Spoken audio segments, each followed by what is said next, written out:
수험생 여러분, 안녕하십니까? 공인중개사 법령 시간입니다. 자, 이제 중개업무에 관한 사항으로 나옵니다.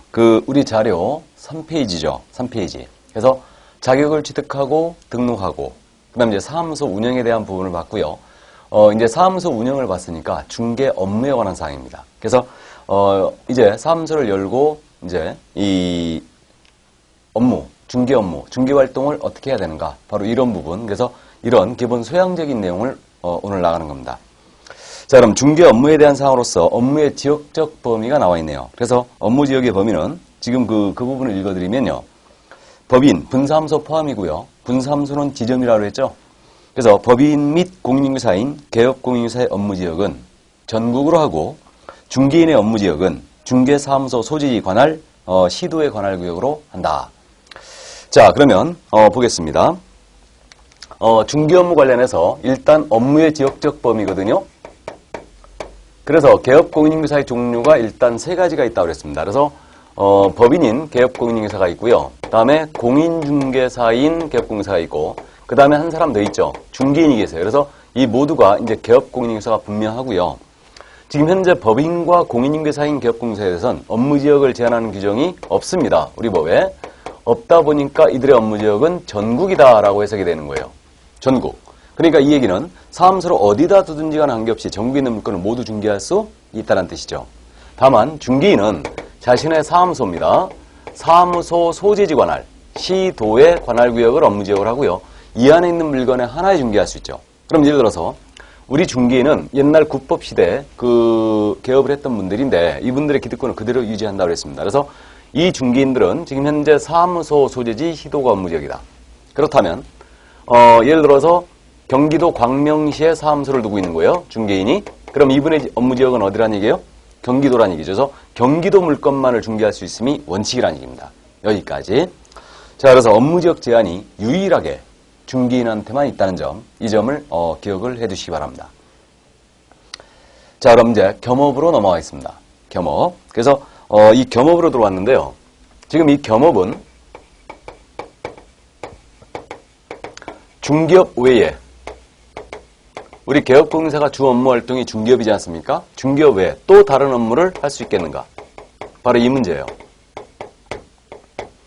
그래서 이게 바로 이제 겸업의 문제고, 중개사무소 이른바 양다리 걸 수 있음, 이게 바로 이중소속이었죠. 그래서 이중소속은 전면적으로 금지되는 겁니다. 그래서 겸업과 이중소속은 전혀 각도가 틀린 거예요. 그래서 내가 중개사무소 열었는데 슈퍼마켓도 할 수 있느냐, 문방구도 할 수 있느냐, 이 문제가 바로 겸업이에요. 이게. 자, 그래서 지금 현재 1번을 잠깐 보시면 법인이 아닌 개업공인중개사는 원칙적으로 겸업 제한이 없다 이랬어요. 자, 그러면 지금 현재 법인이 아닌 개업공인중개사, 즉 법인이 아닌 개업공인중개사는 개인인 개업공인중개사를 말하죠. 그래서 공인중개사인 개업공인중개사나 중개인을 말하죠. 이들에 대해서는 현재 겸업 제한 규정이 우리 법에 없습니다. 그러니까 원칙적으로 개인은 겸업 제한이 없기 때문에 이때는 어느 정도 능력이 단다면 겸업을 할 수가 있다는 얘기예요. 단 참고로 말씀드리는데 내가 사무소를 열어놓고 회사의 주관에 상근직으로 나간다. 이건 안 되는 겁니다. 내가 만약에 사무소를 열어놓고 회사에 나가버리면 이때는 의뢰인이 찾아왔을 때 그 업무를 소속이나 중개보조인이 할 수밖에 없죠. 그러니까 이때는 등록증 대행에 걸리기 때문에 이건 안 되는 거예요. 그래서 어쨌든 겸업 제한이 없다는 걸 일단 이해해 두시고요. 개인은. 그러나 이제 법인은 겸업 제한을 받고 있어요. 그래서 법인은 토탈할 수 있는 업무가요. 7가지 뿐입니다. 그래서 이 법인은 7가지 업무만 수행할 수 있다. 그럼 이 7가지 업무가 뭐냐면요. 중개업 외에 6가지 업무가 더 허용이 돼 있죠. 이게. 그러니까 법인이기 때문에 업무를 더 할 수 있을 것이다. 겸업을 더 할 수 있을 것이다. 라고 이해하면 더 안 돼요. 거꾸로입니다. 우리는. 개인은 영세성을 면치 못하기 때문에 개인은 겸업 제한을 안 해놓은 거예요. 그러나 법인은 직원을 수십 명 고용해갖고 대형화될 수 있죠. 근데 업무 제한을 안 해버리면 이상한 업무 하더라고요. 그러니까 제한을 한 거예요. 그래서 법인이 할 수 있는 업무가 훨씬 적죠. 7가지 뿐입니다. 그래서 법인은 중개업에 6가지 업무를 더 할 수 있다. 이 6가지 업무를 법인은 꼭 해야 되는 건 아니고요. 할 수 있을 뿐이에요. 이게. 그래서 우리 법인인 개업공인중개사는 2번의 내용입니다. 지금. 법인인 개업공인중개사는 중개업 외에 부동산의 관리대행, 부동산의 상담, 이건 컨설팅을 말하죠. 주택이나 상가에 대한 분양, 대행 등 정해진 업무 외에는 다른 업무를 함께 할 수 없다 그랬어요. 그러니까 우리 법인은 이 6가지 업무가 더 있거든요. 그래서 더 있는데 그 중에 일단 관리대행, 그 다음에 부동산에 대한 컨설팅, 상담이죠. 이거 할 수 있고요. 다른 중개업자를 대상으로 한 중개업의 경영기법, 경영정보 제공이라는 걸 할 수 있어요. 이게 중개업 프랜차이즈예요. 또 분양대행이라는 것도 할 수 있고요. 경공매 알선대리 당연히 할 수 있고요. 그 다음에 주거이전을 부수는 용역의 알선업 등을 할 수 있습니다. 그래서 정해진 업무 외에는 아예 법인은 할 수가 없어요. 그래서 이제 그 점을 이해를 해 두시고요. 이게. 그리고 이제 3번의 내용이죠. 겸업의 3번 내용. 개업공사는 경매 및 공매 대상 부동산에 대한 권리 분석 및 취득의 알선과 매신청, 입찰 신청의 대리를 할 수 있다 그랬죠. 그래서 우리 개업공사는 경매 업무를 할 수 있거든요. 그래서 이 경매, 공매 업무를 할 수가 있는데 경매는 법원에서 하고 있고요. 공매는 한국자산관리공사에서 하는 걸 우리가 이제 공부하는 건데 공개 매각이 준말이에요. 그래서 경공매 부동산에 대한 권리 분석과 취득의 알선을 할 수가 있고요. 그 다음에 입찰 신청, 매신청 대리 업무도 수행할 수 있습니다. 단 주의할 점은요. 이 업무를 우리 개업공사에게 모두 허용을 했지만 지금 현재 중개인은 자격증이 없는 거죠. 그래서 중개인한테는 허용을 안 했어요. 그래서 중개인은 이 업무를 한 가지도 할 수 없다는 점, 이 점을 일단 이해를 해 두시기 바랍니다. 여기까지. 자, 그래서 이 겸업에 대한 태도, 법인이 아닌 개업공사는 원칙 제한이 없습니다. 다만 법인은 7가지 외에는 아예 할 수가 없다. 다음에 중개인을 제외하고 우리 경공매 부동산에 대한 권리 분석, 취득 알선, 입찰 신청 대리 업무를 수행할 수가 있죠. 이게. 자, 그러면 겸업에 대한 내용을 봤고요. 이제 표시 광고로 넘어가겠습니다. 자, 그럼 표시 광고 부분 읽어드리면요. 개업 공인인증사가 의뢰받은 중개사물에 대하여 표시 광고를 하려면 중개사무소의 명칭, 성명, 소재지, 연락처를 명시해야 한다 그랬어요. 자, 이것은 광고 실명제를 말합니다. 그래서 우리 이제 중개 업무 수행 중에 물건을 의뢰받았어요. 그러면 중개대상물에 대한 표시 광고를 함에 있어서는 일정 사항을 명시를 하도록 했죠, 지금. 그래서 이걸 여러분들이 어떻게 이해하시면 되냐면요. 이거는 광고 실명제라고 이해하시면 돼요. 그래서 개업공인회사가 중개대상물에 대한 광고를 하신다. 그러면 광고 실명제입니다. 우리 간판을 공부한 적 있죠. 간판에, 사무소의 간판에는 성명을 쓰라고 했죠. 이건 간판 실명제라고 이해하시면 돼요. 그래서 성명을 써야 되고요. 광고할 때는 그 실명이 들어가 있어야 됩니다. 이렇게 되는데 이때 표시는 우리 그 상품을 사면 포장지에 그 물건에 대한 내용이 쭉 기록이 돼 있죠. 이게 표시고요. 광고는 매체를 하여 통하여야 하는 거다. 그래서 신문이나 잡지, 인터넷을 통하여 하는 게 광고예요. 이게. 그래서 중개사물에 대하여 광고할 때는 명시할 사항이 4가지. 그래서 개업공사의 성명이라든가 또는 사무소의 명칭이 광고에 꼭 포함이 돼 있어야 되고요. 그 다음에 중개사무소의 소재지도 나가야 되고요. 광고에. 그 다음에 연락처가 있어야 되겠죠. 그래서 4가지가 명시되도록 돼 있습니다. 이렇게. 자, 그래서 이게 바로 이제 표시 광고다. 여기까지. 그러니까 광고할 때 그냥 하면 안 되고 4가지 사항을 명시하여 광고를 하게 돼 있다는 점. 자, 그러면 이제 손님이 중개사무소에 찾아온 거예요. 그러면 이제 그 물건을 받는 거죠. 이게 바로 중개계약이에요. 중개계약입니다. 자, 그래서 이제 중개계약으로 넘어가는데 그러면 이 중개계약이라는 것은 그겁니다. 토지를 갑이 소유하고 있는데 이 토지를 팔아달라고 개업공사 A에게 의뢰합니다. 내 토지 팔아주세요. 알았어요. 이게 중개계약이에요. 또 을이 내 토지 구해주세요. 알았어요. 이게 중개계약이에요. 그래서 요 부분 우리 중개 의뢰인과 개업공인인증사 간에 체결되는 계약 요것을 우리는 중개계약이라 한다. 요것을. 그래서 요걸 중개계약이라 부르는 거고요. 그 다음에 요 의뢰인과 의뢰인 사이의 후일, 토지에 대한 매매 교환, 임대차 같은 계약 체결되죠. 이 계약을 통칭하여 우리는 뭐라 그러냐? 이것을 우리는 거래계약이라 부르고 있습니다. 요거를 해서 일단 이것을 거래계약이라 한다. 자, 그러면 중개계약에 대한 내용으로서 2가지를 규정을 두고 있어요. 그러면 1번의 내용이거든요. 중개 의뢰인은 중개 의뢰 내용을 명확하게 하기 위하여 필요한 경우에는 개업공사에게 중개 수수료 등을 기재한 일반 중개계약서를 요청할 수 있다. 이렇게 되어 있네요. 그러면 지금 일반 중개계약에 대하여 우리 법에 이제 규정을 두고 있는데 일반 중개계약은 뭐냐? 이겁니다. 의뢰인 갑이 개업공사 A에게 중개 의뢰했어요. 근데 옆집 개업공사 B한테 또 중개 의뢰하고요. 또 옆집 중개업자 개업공사 C에게 또 의뢰합니다. 이것을 일반 중개계약이란다. 그러니까 요 집 이렇게 물건 내놓는다는 얘기죠. 이게 바로 일반 중개계약이에요. 그러면 의뢰인은 그 중개 의뢰 내용을 명확하게 하기 위하여 기업공사에게 일반 융해서 써달라 하고 요청할 수 있어요. 일정상 수수료 이런 것들 기재한 일반 융해서 써달라 요청할 수 있습니다. 그러나 이 요청에 대하여 기업공사가 반드시 작성해줄 의무는 없는 걸로 일단 이해가 됩니다. 이게 그래서 일단 이런 규정을 갖고 있다는 거 이해해 두시고 일반 융해 개념을 여러분들은 파악을 해 놓으시기 바랍니다. 자, 그 다음에 이제 전속중기계약제도라는 게 있어요. 전속중기계약은 뭐냐면요. 의뢰인 갑이 특정 기업공인중개사 A에게만 특정한 기업공사 A에게만 중개할 권한을 부여하고 이 기업공사가 승낙을 하면서 체결되는 계약이에요. 그러니까 물건을 혼자 받은 거죠. 이게 바로 전속중개계약이에요. 이게. 자, 그래서 2번의 내용입니다. 이게. 그러면 중개 의뢰인은 중개대상물의 중개를 의뢰함에 있어 특정한 기업공사를 정하여 그 기업공사에 한하여 당해 중사물을 중개하도록 한 계약. 이걸 전속중개계약을 하죠. 이러한 전속중개계약을 체결할 수 있다 그랬어요. 그러면 의뢰인은 전속을 체결할 수도 있다는 얘기죠.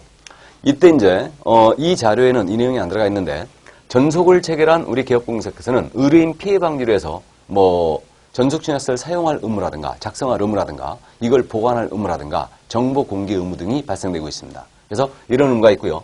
이 전속을 체결한 의뢰인은 위약금이라든가 소유비용 지급의 의무가 발생되는 경우가 있죠. 이렇게. 그래서 이렇게 두 가지 제도를 두고 있다. 그럼 일단은 기초순환이니까요. 일단은 개념만 파악해 주세요. 일반이 뭐라고요?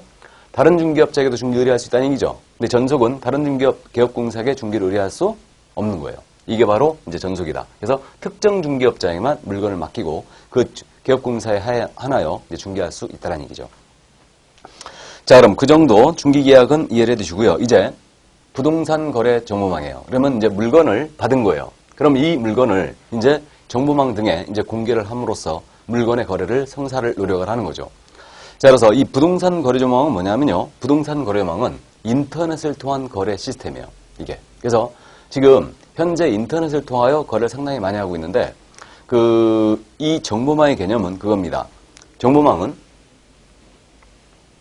부동산 거래 정보망인데 부동산 거래 정보망은 개업 공인인계사 상호 간 중개 대상물에 관한 정보를 주고받는 시스템이에요. 이게 그래서 이건다. 그러니까 인터넷을 통한 거래를 한다는 얘기죠. 그래서 개업공사 상호 자기네들끼리만 물건을 공유한 시스템을 운영하고 있죠. 그럼 우리 법이 얘기하는 정보망이라는 것을 우리는 볼 수 있다 없다? 없다라는 얘기죠. 그래서 개업공사들끼리만 서로 이렇게 이제 물건을 주고받는 시스템을 운영을 하고 있어요. 이게 지역별로 다 구성이 되어 있고요. 다음에 이제 우리 공인중개사협회에서 그 K랜이라는 정보망을 운영하고 있습니다. 그래서 K랜이 정확하게 우리 법이 정하는 정보망이에요. 이게. 그래서 이 정보망을 설치하고 운영하는 자 있죠. 이걸 운영하는 자를 뭐라고 부르냐면 거래정보 사업자라고 부릅니다. 그래서 실질적으로 우리 법은 정보망에 대한 규정을 둔 게 아니고요. 사실은 이것을 설치 운영하는 거래정보 사업자에 대한 내용을 두고 있는 거예요. 그래서 우리 법이 정하는 정보망은 정확하게 이해하면요. 이렇게 거래정보 사업자로 국토교통운영원의 지정을 받은 자가 운영하는 정보망만을 말합니다. 그래서 그 정보망이 바로 우리 협회에서 운영하는 이렇게 K랜이라는 게 있어요. 이게 우리 법이 정하는 정확한 정보망이에요. 근데 문제는 여러분들이 실무에 가시면 지역별로 우리 기업공사끼리 서로 정보를 이렇게 공유하는 시스템을 운영하고 있는데 이렇게 지역별로 사설 정보망이 다 구성이 되어 있습니다. 그래서 그것을 통한 공동중개를 많이 하고 있죠, 지금. 이게. 그래서 일단 그 자료 부동산 거래 정보망 잠깐 보겠습니다. 1번의 내용이죠. 국토교통부 장관은 기업공사 상호 간 부동산 매매 등에 관한 정보의 공개와 유통을 촉진하고 공정한 부동산 거래처를 확립하기 위하여 부동산 거래망 설치 운영할 자, 이자가 누구라고요? 거래정보 사업자, 이자를 지정할 수 있다 그랬어요. 그래서 이렇게 거래정보 사업자를 우리 국토교통부 장관이 지정을 하는 겁니다. 그래서 지정을 하고요. 이 국토부 장관으로부터 지정받은 자가 지금 유일하게 우리 협회가 있다는 얘기죠. 그래서 협회가 거래정보 사업자를 지정을 받아 K랜이라는 이러한 부동산 거래정보망을 운영을 하고 있습니다. 자, 그러면 2번을 잠깐 보시면요. 자료. 거래정보 사업자로 지정을 받고자 하는 자는 부가통신 사업자로서 500명 이상의 기업공사를 회원으로 확보하는 등 일정 요건을 갖춰야 되겠죠. 당연한 얘기예요. 그래서 500명 이상의 회원이 가입돼 있어야 되죠. 다음에 부가통신 사업자야 돼요. 왜? 인터넷을 통한 거래 시스템이니까 반드시 통신망을 갖춘 사업자야 된다는 얘기입니다. 그리고 지정을 받는 앞부터 3월 내에 운영규정을 정할 국토부 장관의 승인을 얻어야 된다. 가볍게 지금 해놨는데요. 그래서 이제 거래정보 사업자로 지정을 받고자 하는 자는 일정 요건을 갖추라는 얘기예요. 그래서 일정 요건을 갖추고요. 그런 다음에 지정을 이제 신청을 하는 거예요. 그럼 신청은 누구한테 하겠어요? 지정을? 국토교통부장관에게 하겠죠. 이자가 지정권이 있으니까. 그런 다음에 이제 지정을 받으면 운영규정이라는 걸 제정하여 승인받아요. 이건 3개월 내 운영규정, 회칙이죠. 이걸 제정하여 국토교통부장관에게 승인을 받는 겁니다. 승인을 받고요. 설치 운영을 해주면 되는 거예요. 이게. 그래서 이런 식으로 지금 현재 거래정보 사업자 지정 절차가 있죠. 이렇게. 그래서 자세한 내용은 우리가 후일 더 하기로 하고요. 일단 거래정보망은 개업공인인증사 상호 간에 중개대상물에 관한 정보를 교환하는 시스템이다. 그 점을 이해를 꼭 해두시고요. 개업공인인증사 상호 간에 이것을 설치 운영하는 자를 뭐라 한다고요? 거래정보 사업자라고요. 거래정보 사업자의 지정권은 누가 있다? 국토교통부장관에 있다는 점 이해해 두시고, 그럼 거래정보 사업자로 지정을 받고자 할 때는 일정 요건을 갖춰야 된다더라. 그 정도만 일단 기억을 해 주시기 바랍니다. 자, 그러면 이제 3페이지의 내용을 다 봤어요. 그래서 이제 중개 업무에 관련된 사항을 본 겁니다. 이제 그러면 일단 중개 업무 관련 사항으로서는 일단 의뢰인이 찾아왔을 때 이제 중개 계약과 물건을 어떻게 이제 광고를 해야 되는가 이러한 내용을 이제 우리가 살펴본 거예요. 자, 그러면 이제 업무에 대한 사항을 다 봤고요. 한 장을 넘어가면 4페이지에 개업 공인인증사 등의 의무가 나오고 있습니다. 개업 공인인증사 등의 의무. 그래서 이제 업무를 수행하면서 기본적으로 우리 개업공인사 등이 지녀야 될 의무가 있습니다. 그래서 이 의무에 대한 사항을 이제 간략하게 보도록 하겠습니다. 그럼 먼저 윤리에 관한 의무예요. 그래서 우리 법 이제 29조에 윤리에 관한 의무가 규정이 되어 있는데, 자, 그러면 1번, 2번을 잠깐 읽어드리겠습니다. 이게 29조의 내용인데요. 1번, 개업공인인증사 및 소속공사 밑줄 그어보시고요. 전문 직업인으로서 품위를 유지하고, 품위를 유지해도 밑줄 그으시고, 신의와 성실로서 신의 성실 밑줄, 공정하게 중개하는 업무를 수행한다. 업무를 수행 밑줄. 이게 첫 번째 의무고요. 다음에 이제 2번은 개업공사 등은, 개업공사 등이란 말에 동그라미 쳐보시고요. 이 법 및 다른 법률에 특별한 규정이 있는 경우를 제외하고는 그 업무상 알게 된 비밀을 누설해서는 아야 된다. 라고 했네요. 개업공사 등이 그 업무를 떠난 후에도 또한 같다. 그래서 이제 개업공사 등의 의무로 들어왔는데 그 의무의 첫 번째로서 윤리에 관한 의무가 있습니다. 그래서 윤리에 관한 의무로서 우리는 품위 유지 의무가 명시가 되어 있고요. 그 다음에 신의 성실로서 공정하게 중개하는 업무를 수행한다. 이랬습니다. 그래서 이 품위란 말은 일반적으로 상식 있는 태도를 말하는 겁니다. 그래서 사회적 지위와 그 품격에 따라서 이러한 그 상식 있는 태도를 말하고요. 신의 성실로서 공정하게 중개하라고 했어요. 그럼 이 의무는 누가 부담하는 거냐? 우리 개업공인인증사와 소속공인인증사가 부담한다는 거죠, 이거. 그럼 중개보존 의무가 없다는 거죠? 이렇게 되고요.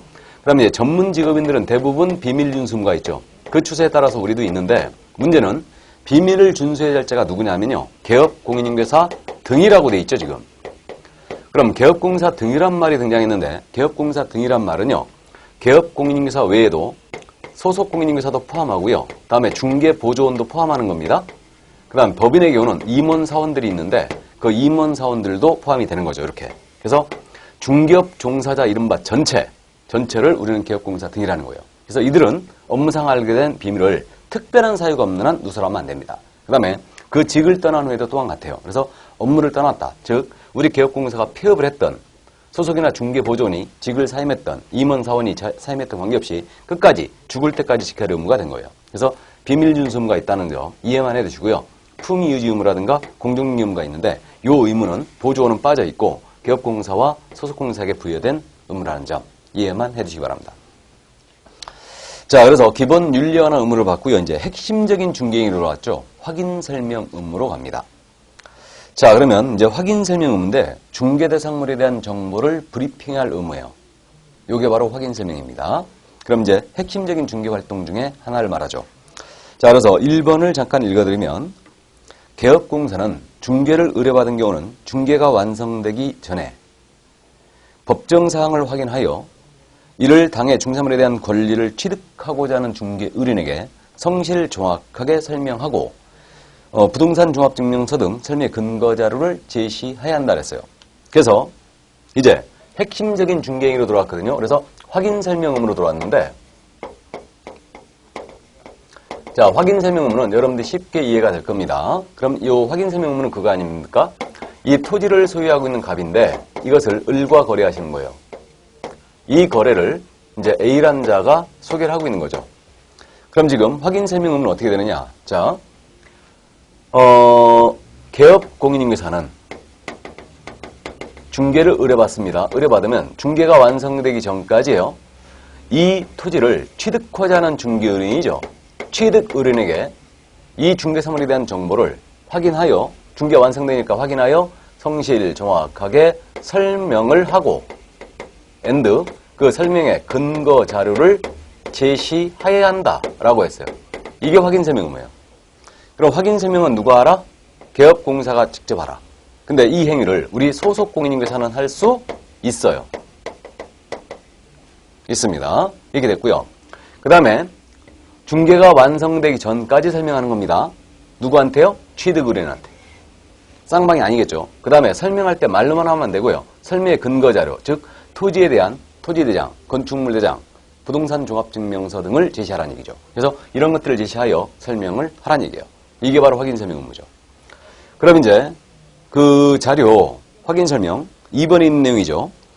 개업공인사는 중개가 완성되어 거래계약서를 작성하는 때는 확인 설명서를 작성, 이에 서명 및 날인 중개 행위를 한 소공사 포함이고요. 서명 및 날인하여 거래 당사 교부하고 그 사본을 3년간 보존해야 한다 그랬죠. 이제는 확인 설명서 작성 교부 보존 의무입니다. 그럼 이제 중개가 완성됐습니다. 그러면 이 토지에 대하여 계약서를 써주거든요. 계약서를 쓸 때는 자신이 설명했던 내용을 문서로 작성하기 교부해요. 그러면 우리 개업공인사가 확인 설명서를 작성할 의무가 있다는 얘기입니다. 언제 작성하라고요? 거래계약서를 작성할 때. 근데 이 행위를 마찬가지로요. 확인 설명 작성에는 우리 소속공사도 할 수 있어요. 할 수 있습니다. 보조원은 그럼 할 수 없다는 얘기입니다. 이렇게 되고요. 그래서 용어의 정의를 봤을 때 우리 소속공사는 중개 업무를 수행할 수 있다고 그랬거든요. 그러니까 확인 설명 의무라든가 확인 설명 작성 의무는 핵심적인 중개 행위로서 직접 개업공사가 해야 되는데 이 행위를 소공도 할 수 있다는 얘기고요. 그럼 이때는 세부 이상을 작성해야 될 겁니다. 왜냐하면 쌍방 모두에게 줘야 돼, 이거는. 설명은 취득의뢰인한테만 하죠. 근데 설명서 교부는 쌍방 모두에게 하는 거예요. 그래서 모두에게 교부하고 한 분은 우리 개업공사가 3년간 보존해야 되거든요. 설명서를. 그래서 보존해야 되기 때문에 이거는 이제 세부 이상을 기본 작성하고 여기다 서명 날인을 이제 하는 겁니다. 근데 여기서 지금 설명서에는 서명 및 날인이라고 그랬죠. 그럼 이제 요게 서명 및 날인이라고 그랬으니까 서명도 하고 이름도 쓰는 거예요. and입니다. 이거는. 또는이 아니에요. 그래서 우리 과목에서 또는이냐 밋이냐 주의해야 될 부분인데 바로 이 부분이에요. 그래서 서명 및 날인인데 그러면 이름을 이렇게 쓰고 도장을 찍어라 바로 이 얘기예요. 자필하고 도장을 찍어라. 이게 서명 및 날인이에요. 그러면 서명 또는 날인은 위법이라는 얘기예요. 그래서 그 점을 일단 주의해 주시고 그래서 컴퓨터로 지금 현재 설명서를 출력을 많이 하고 있죠. 그러니까 이제 그 사설 정보망 시스템에서 바로 설명서 입력해갖고 출력하면 바로 나오거든요. 그래서 이렇게 하고 있는데 어쨌든 자필을 하고 도장을 찍어라 이게고요. 여기에 누가 더 찍어야 되냐면 개업공인사는 무조건 여기다 대고 설명서에다 대고 서명 및 날인 해야 됩니다. 해야 되고요. 여기에 더하여 누가 더 해야 되느냐? 중개행위를 한 소공사라고 그랬어요. 중개행위한 소속공사는 함께 서명 및 날인해야 되거든요. 그럼 중개행위했다는 얘기는 무슨 얘기냐? 우리 소속공사가 확인 설명했다든가 설명서를 썼어요. 그럼 책임 소재를 분명히 하기 위해서 우리 소공사는 그 확인 설명서에다가 서명 및 날인을 개업공사 함께 해주셔야 합니다. 일단 여기까지. 자, 그래서 일단 확인 설명서 작성, 교부, 보존의 의무까지 다 봤어요. 그러니까 핵심 중개행위 두 가지를 일단 본 겁니다. 자, 그럼 이제 거래계약서로 내려갑니다. 그 밑에 있죠? 읽어드리면요. 개업공사는 중개사물에 대하여 중개가 완성된 때에는 거래계약서를 작성, 이에 서명 및 날인하여 거래 당사자에 교부하고 그 사본을 5년간 보존한다 그랬어요. 5년간.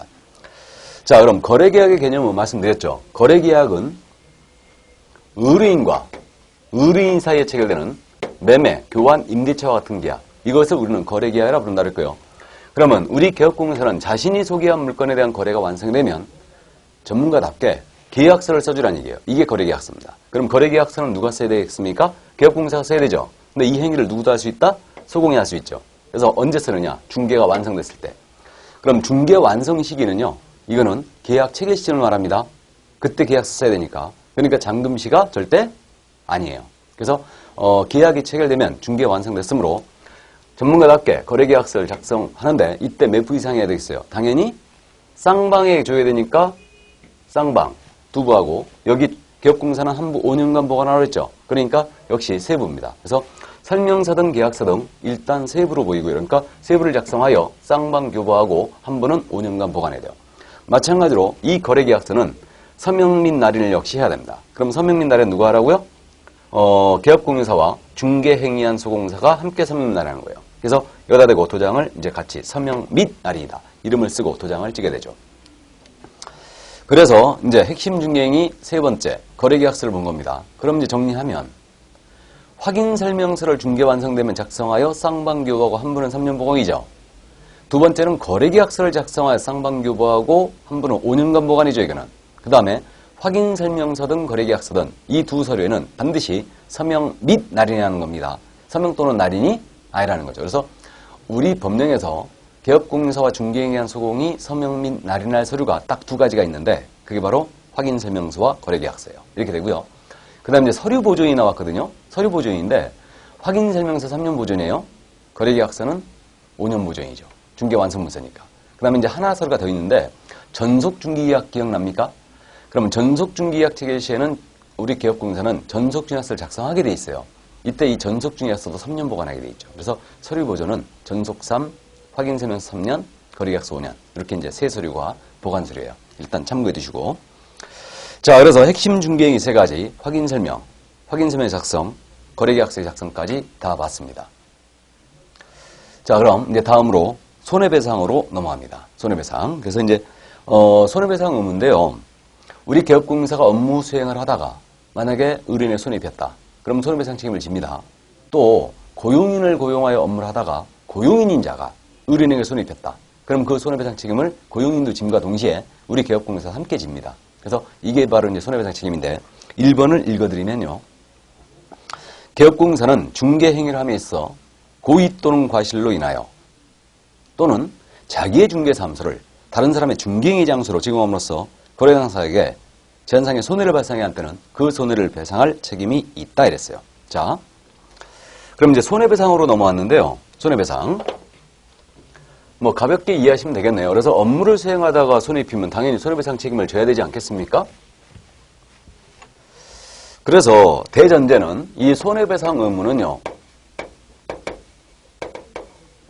기업공사가 중개행위하다가 고의, 일부러 또는 과실, 실수로 의뢰인에게 손해 입힌 거예요. 그럼 손배 책임이 있습니다. 또 더 나아가서 자신의 중개사무소를 다른 사람의 중개행위 장소로 행했어요. 그러니까 A가 자기 중개사무소를 B라는 자에게 제공을 한 거예요. 그래서 이 B가 이 사무소에서 갑을 간의 거래를 성사시킨 겁니다. 그럼 만약에 갑을이 손해 입었잖아요. 그럼 제공중개업자는 기업공사는 손해배상 책임이 있다는 얘기죠. 이거. 그래서 이렇게 중개행위 하다가 고의 또는 과실로 또는 사무소 적용했다가 손해 입혔다. 그러면 그 손해배상 책임이 있는데 이때는 재산상 손해배상할 책임이 있다고 했죠. 그러니까 우리 법에 의해서는 기업공사는 재산상 손해배상 책임을 지게 돼요. 일단. 그럼 정신적 손해배상금은요. 민법에 따라 책임을 지는 겁니다. 이게. 그래서 일단 이러한 책임을 이제 지게 돼요. 이게. 그래서 여기까지고요. 만약에 중개 의뢰인에게 우리 소속공사나 중개보조원이 손해 입혔잖아요. 그래도 우리 기업공사는 책임을 지게 돼 있죠. 소속이나 중개보조원의 업무상의는 그를 고용한 기업공사의 업무 행위로 간주하기 때문에 그렇죠. 일단. 그래서 재산 손해배상 책임을 이게 지게 됩니다. 그러면 이제 손해 입었는데 기업공사가 돈 없다 오리발렘입니다. 그러면 이제 우리 의뢰인이 피해를 입잖아요. 그러니까 이제 기업공사에게 보증을 설정하겠는데 이게 바로 보증설정제도예요. 그래서 2번을 읽어드리겠습니다. 2번을 보시면 기업공사는 업무를 개시하기 전에 손해배상 책임을 보장하기 위하여 보증보험, 공제 가입을 하거나 또는 공탁을 해야 한다 그랬죠. 자, 즉 보증 설정을 해야 된다고 했어요. 이게. 그래서 이러한 기업공사의 손해배상 책임을 보장하기 위하여 우리 기업공사는 보증을 설정해야 돼요. 그래서 여러분들이 중개사무소 지나보면 이 중개사무소는 손해배상 책임 1억 원을 가입한 업소입니다. 이렇게 돼 있잖아요. 이거는 그 중개사무소만 가입되어 있는 거 아니에요. 전국에 있는 기업공사는 전부 다 가입하게 돼 있습니다. 그래서 보증 설정은 업무를 개시하기 전까지 설정을 해주는데 이건 손해배상 책임을 보장하는 조치예요. 해서 만약에 보증보험으로 들어간다. 공제에 들어간다. 이렇게 들어갑니다. 그러면 우리 공탁을 물론 할 수도 있는데 요 세 가지 방법 중에 하나로 하고요. 재정 보증인을 세우는 방법은 인정하지 않습니다. 그러면 이때 가입 금액이 얼마냐? 우리 개인입니다.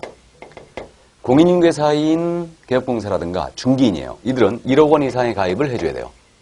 그 다음에 법인이잖아요. 법인의 경우는 2억 원 이상의 가입을 해줘야 됩니다. 이렇게. 그래서 법인이 딱 2배죠. 그리고 법인은 분사함수 둘 수 있다고 했죠. 그럼 법인은 분사함수 둘 때마다 1억 이상의 보증을 추가로 설정해야 됩니다. 이게 그러니까 분사함수 개수에 따라서 계속적으로 1억씩 추가를 해주는 거예요. 그래서 개인은 1억, 법인은 2억 이상을 설정한다. 이렇게. 그래서 이렇게 이제 설정을 하여 등록관청에 신고하면 그때 이제 등록할 때 등록증을 교부를 해준다고 그랬죠. 이게. 그래서 일단 여기까지. 그래서 이 정도만 일단 이해를 해 두시기 바랍니다. 그 다음에 이제 그 3번의 내용이죠. 3번은 이제 개업공사는 그럼 중개가 완성이 됐잖아요. 완성이 되면 거래당사에게 보증 설정 사항을 설명을 하고 관계증서 사본을 교부해야 한다 그랬어요. 그래서 이제 중개가 완성이 됐잖아요. 완성이 되면 이제 이 보증관계증서에 대하여 설명을 해야 돼요. 설명도 하고 당사자에게 내가 어디 가입돼 있다, 얼마 가입돼 있다, 언제까지 가입된 거다 설명을 하고 그 사본도 교부를 해주게 돼 있죠. 그래서 설명도 하고 사본도 교부한다. 그래서 이제 공제증서라고 이제 교부를 하는 겁니다. 이게 이렇게 되는데 그럼 우리 중개 완성됐을 때 의뢰인 쌍방에게 교부하는 서면 세 가지거든요. 다 나왔어요. 중개가 완성되면 확인설명서를 작성하여 쌍방 교부해야 되죠. 한부 3년 보관이죠. 이게 첫 번째. 두 번째, 중개 완성되면 거래계약서를 작성하여 쌍방 교부 한부 보관해야 되죠. 몇 년? 5년. 그건 두 번째. 세 번째, 중개 완성되면 보증관계에 대하여 쌍방에게 설명해주고 한부는 보관합니다. 한부는 보관하는 게 아니고 쌍방 교부하고 이제 설명해주고 쌍방 교부를 해줘야 되죠. 그 다음에 보증관계증서는 게시를 해야 됩니다. 게시. 그래서 일단 그 정도 감만 잡아두시고요. 그러니까 세 가지 서면이 중개 완성되면 언제나 우리 중개의뢰인 쌍방 모두에게 교부가 돼야 돼요. 이거는. 자, 그래서 손해배상에 대한 내용을 이제 살펴봤고요. 이제 예치권고제도로 들어갑니다. 그럼 예치권고제도는 상당히 낯선데 잠깐 먼저 읽어드립니다. 개업공사는 거래 안전을 보장하기 위하여 필요하다고 인정하는 경우에는 거래계약의 이행이 완료될 때까지 계약금, 중도금 또는 잔금, 이것을 계약금 등이라 부르거든요. 이러한 것을 개업공사 등의 명의로 금융기관, 공제사업을 하는 자 또는 신탁업자 등에게 예치하도록 당사자에 권고할 수 있다. 이렇게 돼 있어요. 그래서 이것을 계약금 등의 반환채무 이행 보장제도라고 하거든요. 그래서 계약금 등의 반환채무 이행 보장제도 이렇게 부르는데 이것을 줄여서 저는 예치권고라고 부르고 있습니다. 그래서 에스크로우 제도, 즉 계약 이행 제도와 아주 유사한 제도인데 일단 부동산 거래라는 게 이렇게 갑을 간의 거래를 합니다. 그래서 이 거래를 A가 소개했는데 계약금 나가고 중도금도 지급이 됐어요. 근데 부동산 거래가 장시간이 소요되기 때문에 당사자 간의 사정으로 이 계약이 깨질 수 있잖아요. 그럼 계약을 정산을 해줘야 되겠죠. 그러면 정산해 주는데 이자는 몰수하고 돌릴 거 돌려야 되는데 안 돌려주고 도망갑니다. 그러면 의리 피해를 입더라 이거예요. 그럼 결국 이것을 중개한 우리 개업공사가 아주 피곤하더라 이거예요. 그래서 이러한 거래사고에 대비해서 또는 사기에 대비해서 이러한 계약금, 중도금, 잔금 이것을 계약금 등이라 하죠. 이것을 개업공사나 제3자에게 예치를 하는 거예요. 이거 대통령령이 정하는 자라 했는데 제3자에게 예치를 한 다음에 이러한 계약 해제 등의 사태가 벌어지면 바로 정산하고 끝내자. 이게 바로 계약금 등의 반환채무 이행 보장제도로서 예치 권고제도라고 하는 거예요. 그래서 우리 개업공사는요. 중개 이제 완성이 되면 거래계약의 이행이 완료될 때까지 거래 당사자에게 계약금, 중도금, 잔금을 여기 자기 또는 제3자에게 예치하도록 권고할 수 있다 그랬죠. 이게. 그래서 이게 바로 예치 권고제도다. 그럼 이것은 거래 사고를 대비하는 아주 좋은 제도인 것 같죠? 근데 우리 이제 이 부동산 거래 실태와 잘 안 맞기 때문에 이거는 즉 우리 부동산 거래 실태는 이자는 계약금이나 중도금 받아서 따로 또 투자하고 있잖아요. 근데 제3자에게 예치를 해놓는다.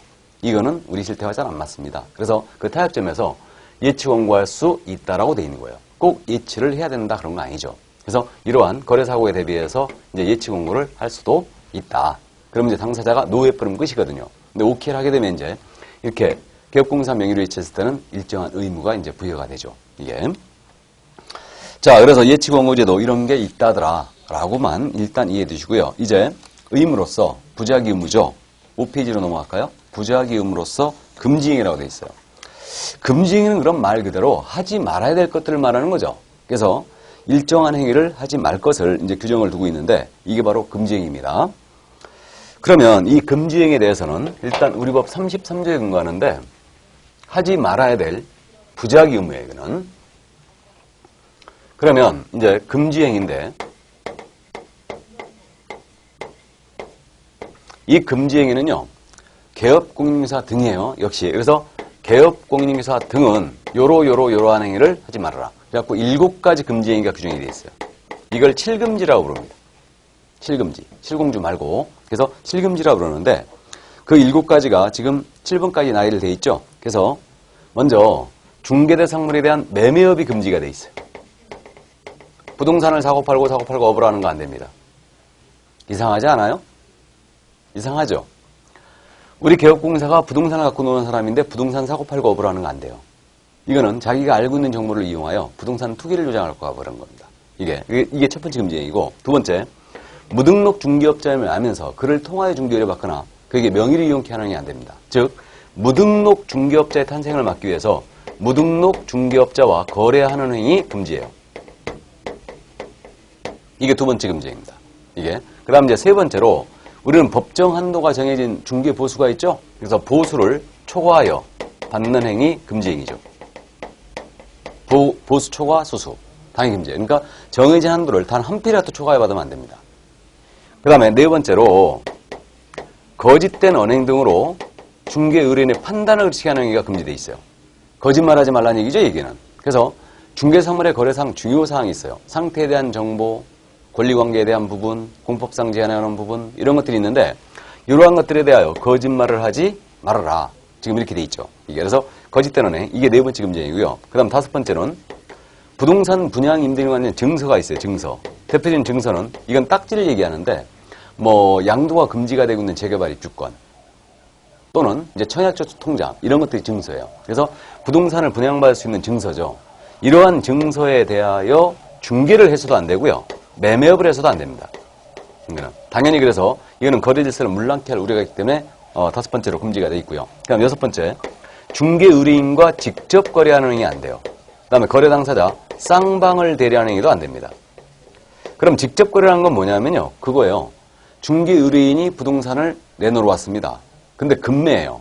해외 이민 가서 내가 싸게 좀 판대요. 보아하니 물건이 지금 현재 시세가 5억에 가고 있는데 이걸 4억 5천에 내는 겁니다. 그러면 그 물건 바로 개업공사 등이 사버리면 안 된다는 얘기죠.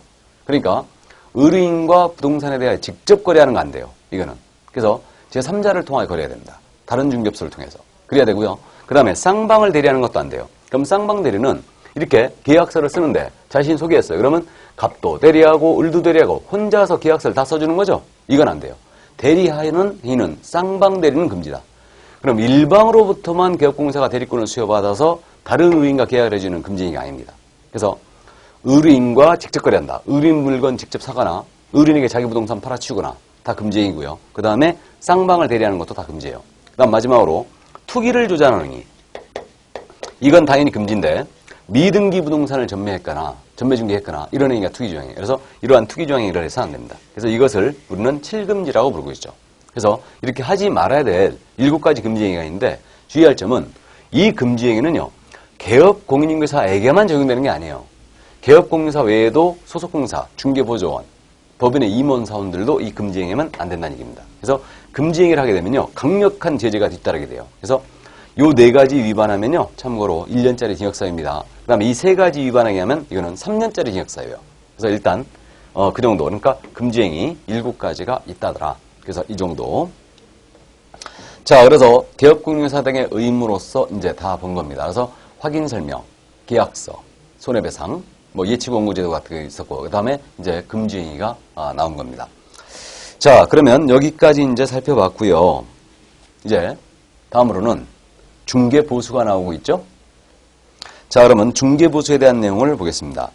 이게 작년까지만 해도 이제 중개수수료라고 불렀던 거죠. 근데 이제 수수료란 말이 우리가 업무에 대한 대가로 받는 건데 수수료 좀 이상하잖아요. 그래서 이제 보수라고 용어를 고친 거죠. 그래서 중개보수, 실비라는 게 또 있습니다. 그래서 두 가지로 일단 구분되는데, 그러면 중개보수는 이제 업무에 대한 대가입니다. 그래서 중개보수는 중개 업무에 대한 대가고요. 그 다음에 실비라는 게 있거든요. 그러니까 실비는 이거는 비용을 보상해 주는 거예요. 그 다음에 이제 업무에 대한 대가가 바로 중개보수죠. 이렇게. 그래서 크게 이제 두 가지 나눠지는데, 그럼 이때 중개보수를 달라고 할 수 있는 권리, 이게 보수청권이거든요. 그래서 이제 보시면 중개보수청권이에요. 기업 공인인규사는 중개 업무에 관하여 중개의료로부터 소정의 보수를 받는다. 당연한 얘기죠. 다만 기업공사의 고의 또는 과실로 인하여 중개의뢰인 간의 거래행위가 무효 취소 해제된 경우는 그러하지 아니하다. 당연한 얘기죠. 그래서 우리 기업공사는 중개를 했다면 이제 소정의 보수를 받습니다. 우리 기업공사는 사업자 등록을 한 사업자로서 상인이죠.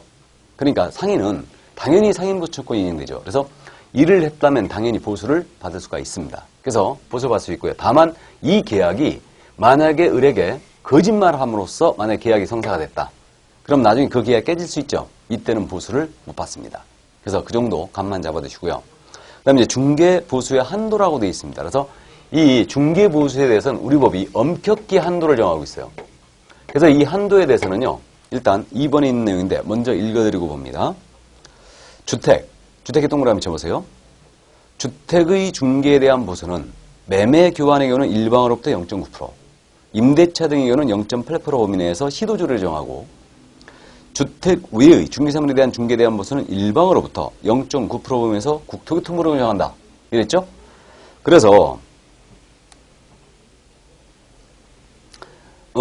이게 지금 현재 중개보수에 대해서는 한도 정하는 방법이 일단 크게 나눠지기를 물건이 주택이냐 주택이 아니냐에 따라서 달라지고 있죠. 지금. 그럼 주택이 아닌 중개사물은 상가, 토지, 임모, 광업재단, 공장재단이 있죠. 그럼 주택에 대한 중개보수 한도는 어떻게 정하느냐면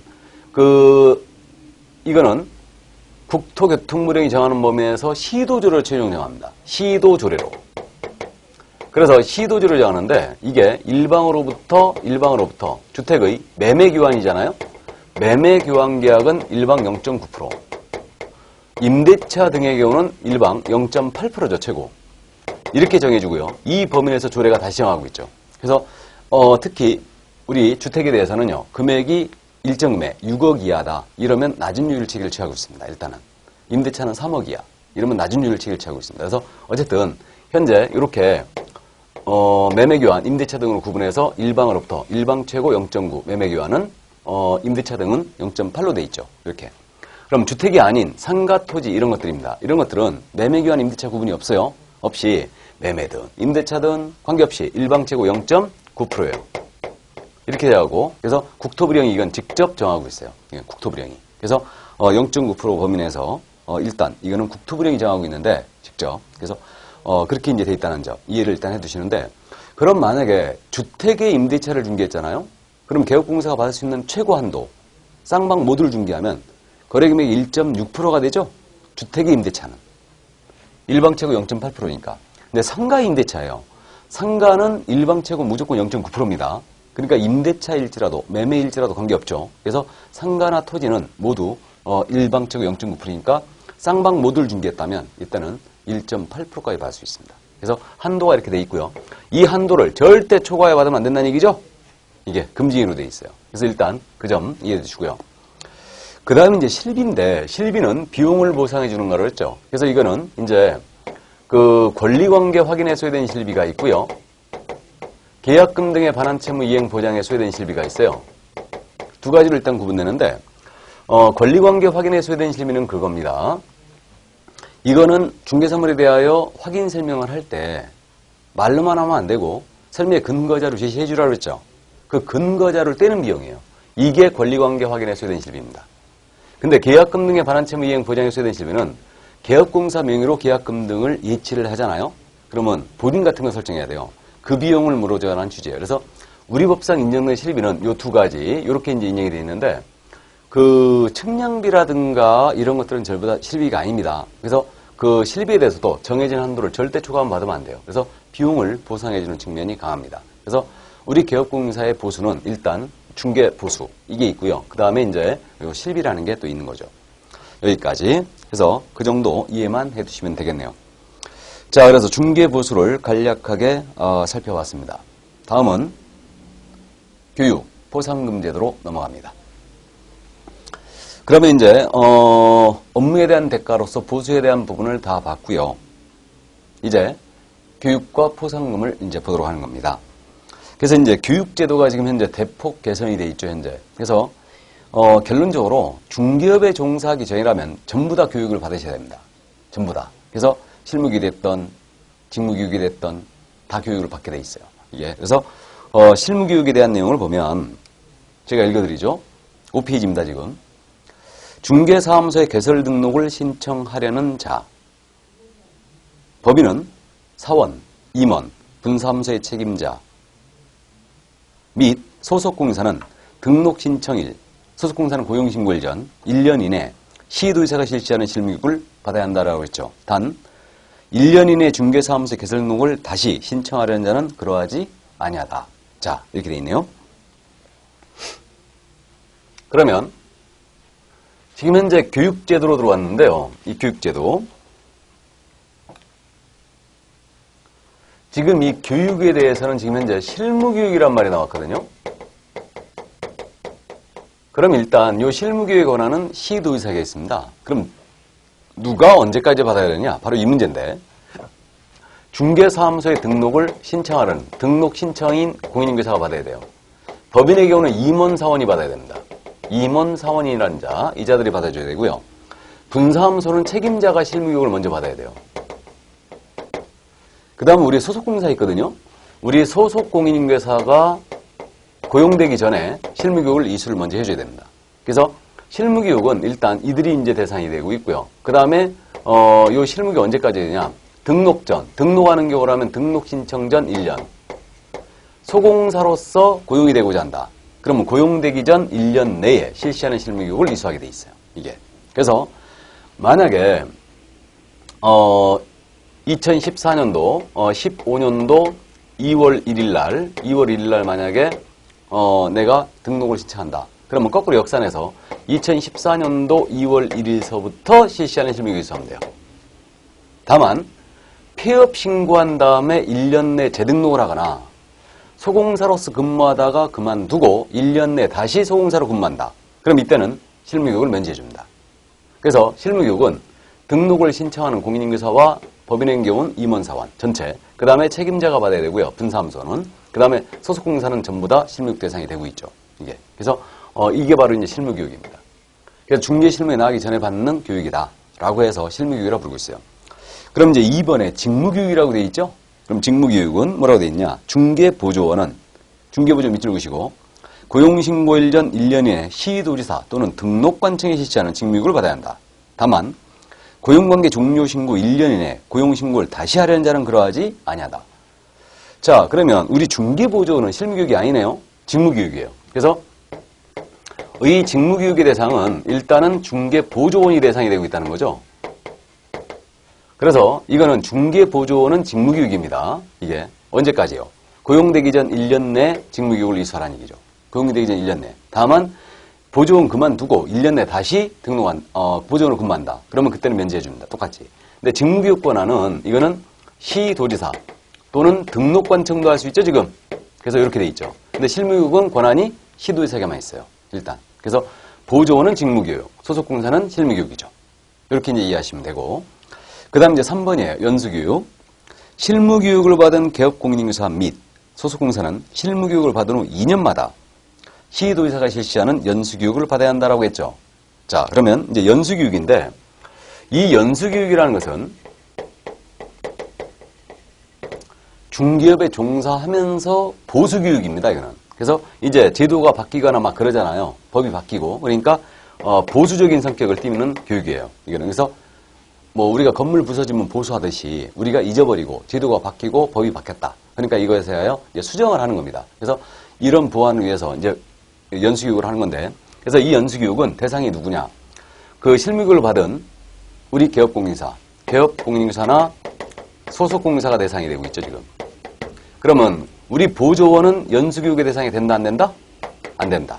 그래서 연수교육은 매 2년마다 이수하게 돼 있어요. 매 2년마다. 이렇게. 그래서 우리 개업공사와 소공사는 2년마다 연수교육을 이수를 하게 되어 있습니다. 이게. 그래서 일단 여기까지. 자, 그러면 이제 예방교육이라고 되어 있네요. 부동산거래사고 예방개혁인데 4번 읽어드리면 국토교통부 장관, 시도지사 및 등록관청은 필요하다고 인정하면 개업공사 등의 부동산거래사고 예방을 위한 교육을 실시할 수 있다 그랬죠. 그래서 이번에 이제 신설한 내용인데 이거는 뭐 크게 의미는 있지 않고요. 부동산 거래 사고가 이제 많이 일어나기 때문에 이 예방 교육을 실시할 수 있대요. 근데 예방 교육은 누가 실시할 수 있다고요? 예방 교육은 이거는 국토교통부 장관, 시도지사, 우리 등록관청이죠. 이들은 부동산 거래 사고 예방을 위한 교육을 실시할 수 있다 그랬어요. 꼭 해야 되는 거 아니에요. 그래서 실무교육 이수해야 한다. 직무교육은 받아야 됩니다. 등록 전, 고용되기 전 1년 내에 이수해야 되고요. 연수교육은 2년마다 이수해야 되는 필수성을 다 띄고 있는 거예요. 근데 부동산 거래 사고 예방 교육은 필요할 때 모아놓고 교육을 할 수 있다는 얘기죠. 이게 부동산 거래 사고 예방 교육이에요. 여기까지. 자, 그래서 그 정도 이해만 해두시면 되겠네요. 여기까지가 바로 교육이었습니다. 그래서 이 교육제도는요, 여러분들이 실무교육은 실무에 나가기 전에 받는 교육, 보조는 대신 직무교육이라는 걸 받는다. 이렇게 되고요. 연수교육은 중개업에 종사하면서 보수교육적 성격을 띈 거다. 이렇게 이해를 해두시기 바랍니다. 자, 그럼 오늘은 일단 여기까지 하고요. 그 포상금은 다음 주에 하도록 하겠습니다. 다음 시간에. 그래서 포상금 제도는 다음 시간에 하죠. 자, 그럼 여러분들 건강 주의하시고 저는 다음 시간에 건강 모습 뵙겠습니다. 수고하셨습니다.